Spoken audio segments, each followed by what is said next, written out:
please, people should leave the governor alone. He is powerless. He can't do anything. Tinubu should do his responsibility and stop shipping it to other people. When we came and Fubara, we are quarreling in river. Did anybody tell Tinubu to impose state of emergency? Why didn't Tinubu say, Fubara, okay, go and look into that matter, settle it. Even when the man was trying to settle the matter, Tinubu wouldn't have it. Now look at what's going on in Benue. And he's now calling on the governor. Look at hypocrisy here. Moses, look at with all this performance of Tinubu, I can no longer believe that the federal government hand is not what's going on in Benue State, and in fact, in all over the country. I am telling you, nobody can exonerate the federal government from Buhari to Tinubu. It's like there is something they entered into, and that thing will not be far from bloodbath. How can the federal government just be looking? Don't terrorists from other countries, not even Nigerians, because they have confirmed that these people are not Nigerians. So, what is your own government doing, for God's sake? Those who didn't know what happened in 1967, right. Look at it happen. Look at it now. Look at it stand out in the face. Barrister, I like the fact that you mentioned Buhari in this thing. So practically, it's more like what started from the Buhari era is continuing. I'm telling you, yes. So there is no break. But let's go back to the purported statement put out by the president himself, because it's coming from an official bat, and it says, I have been briefed on the senseless bloodletting in Benue State. And it goes on to say, enough is enough. Enough is enough means this is not the first time that the president is getting to hear about it. You have said it severally. And he also says, I have directed the security agencies to act decisively, arrest perpetrators of this evil act on all sides of the conflict. Good. So the president clearly understands that there is an ongoing conflict based on the statement put out here, except of the statement. Barrister, does it look like the president is hamstrung and that he's buck passing? He's trying to scapegoat the governor. No. Does it look like, because if we understand that this thing started from the Buhari regime, and well, he said that he was going to continue from where Buhari stopped. Exactly. So does it look like his hands are tied? Because we see this thing happen from a particular group of people, and we all know what is going on now. They gang up against the president. Is he trying to play ball? Are we back to the Jonathan era and all of this? Barrister, can you help us untie some of these contradictions? Yes, what I can read for what is going on is that there is a secrecy around this thing. This woman bloodbath, there is a secrecy around it. I don't know whether it is an oath or whatever that a government will allow his people to be slaughtered like this on several occasions, only for them to make statements. Can you compare what is going on in Benue and what happened in River that he imposed the state of emergency? No, Barrister. Those people that supported those state of emergency, where are they now?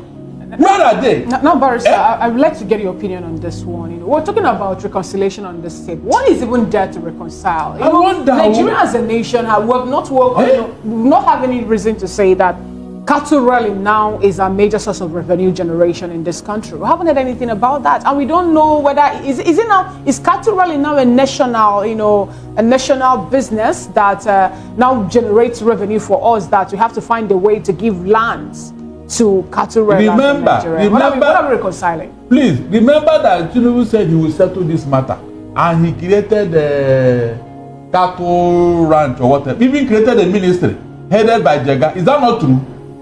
Please, my people, what happened to that ministry that Tinubu created? I told you here when he said that, I said, this thing will not resolve this matter, because that is not the core of the matter. There is something these people are looking for. It's not your ranch. I said it here. Because people will say, you don't only believe in Tinubu, you don't believe in AP, I know these people, what they are playing pranks with us. There is no sincerity in whatever they are doing. What happened to that thing that Tinubu created to settle this matter? He's not even talking about it again. And when he did that, I told everybody who cared to listen that this will not solve the problem. Tinubu and Buhari knows what they did. They know what they are doing. This bloodbath cannot be for nothing. They should explain to us why they should allow Nigerian blood to be wasted in this manner. They should tell us. Because I don't see why this should continue from where Buhari stopped to where Tinubu is now. Right. And you say you have a president who will always come and tell us we have already stopped insecurity, we have depleted Boko Haram, this and that. All right, and you know, just lip service. Look, I have said it here. Anybody who didn't know what happened in 1967 that caused the war, look at it now. Okay, Barrister. Look at it. After all, Babangida said it in his book that when Gowon could not stop the killing of the Igbos, that was what caused the war, the Biafran war. Look at it happening again. Look at it.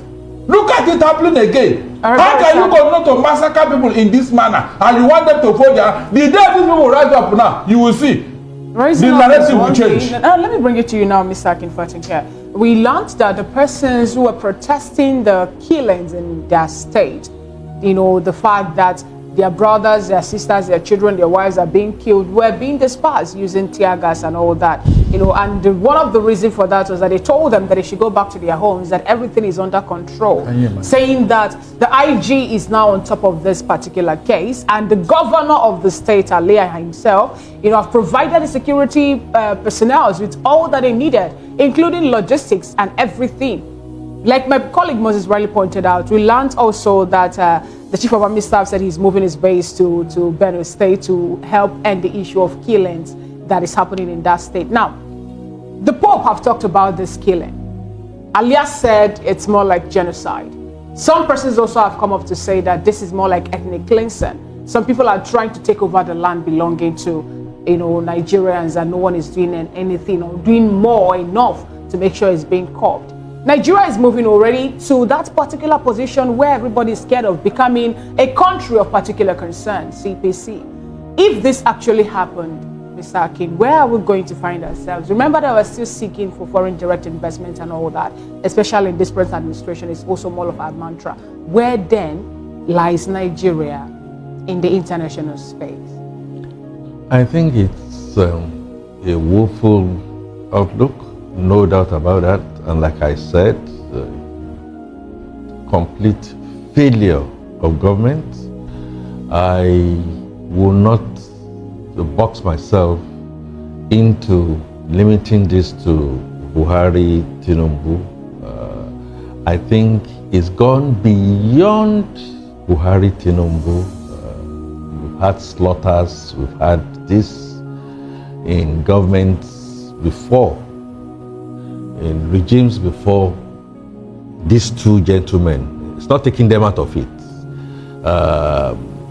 I think I will always remember my history when I keep on saying that part of our problems is that we are different in all respects, and that we've not been able to resolve the leadership question. I remember Gumi, the father of the Gumi that we all know at this particular time, had vowed at one point in time through their quote-unquote jihadists that they were going to take the Quran from the Sahel in the north of Nigeria to dip it in the Atlantic Ocean.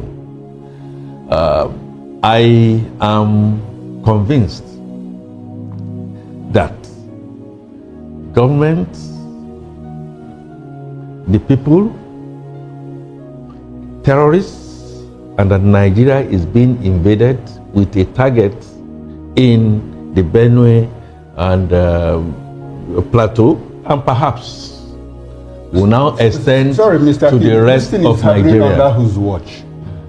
Obasanjo was in government between 1999 and 2007. Can you tell us, do you know the number of Nigerians that were slaughtered in cold blood? Oh, no. Under Buhari alone, the Punch newspaper in the editorial reported that 63,318 Nigerians were killed in the 8 years.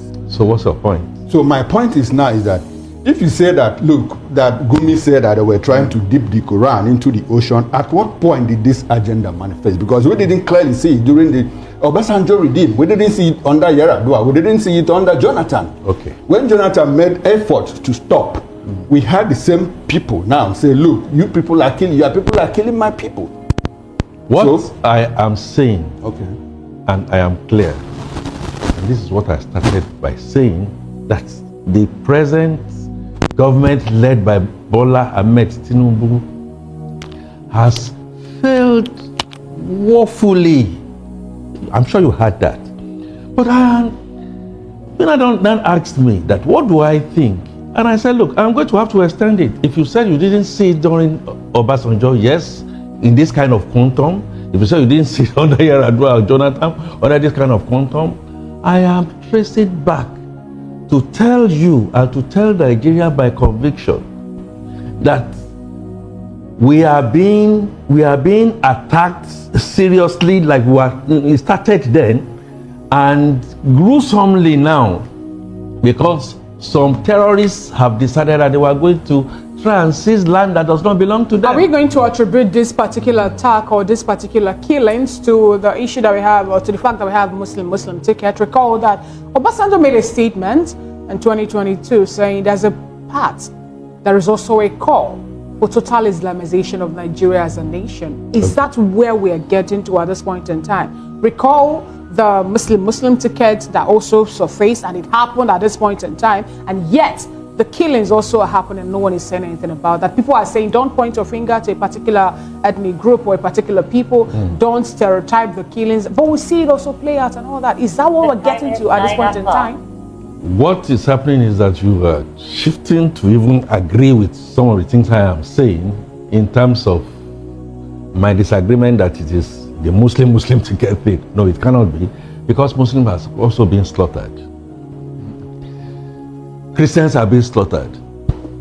Those who are not aligned are being slaughtered. And I'm telling you, this problem goes a bit much deeper, and it is about land acquisition and about terrorists that our flanks have opened. And this is where I will agree with Chukuma, that I know that during Buhari's regime, allegedly, we opened our flanks and people started using the words that our cousins in Futajalon and all that, which again does not help the issue. So I do not think, I'm not convinced that it has something to do with the Muslim tickets, because Muslims are being killed as much as Christians are being killed. We are running out of time. Okay. During the Buhari regime, we had the impression that all the security architecture were, the head of all of them were domiciled in the north. You know, but now at least it's 50-50 more like the north and the south. So could you hazard a guess as to why the problem persists? Because the president was like, look, when I come in, I'm going to battle insecurity and all of that.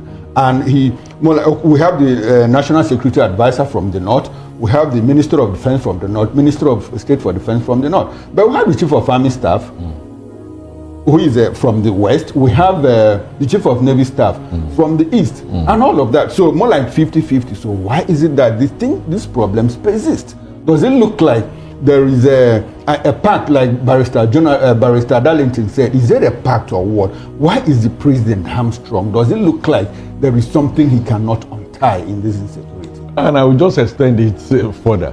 Make all the security chiefs Christians. Make all of them Christians. This will not stop. Why? Wait. Make all the security chiefs Muslims. This will not stop. Why? Because we have a deep-rooted agenda that goes beyond you asking military to come into it. And he was talking about Aliyah being helpless. It goes beyond all that.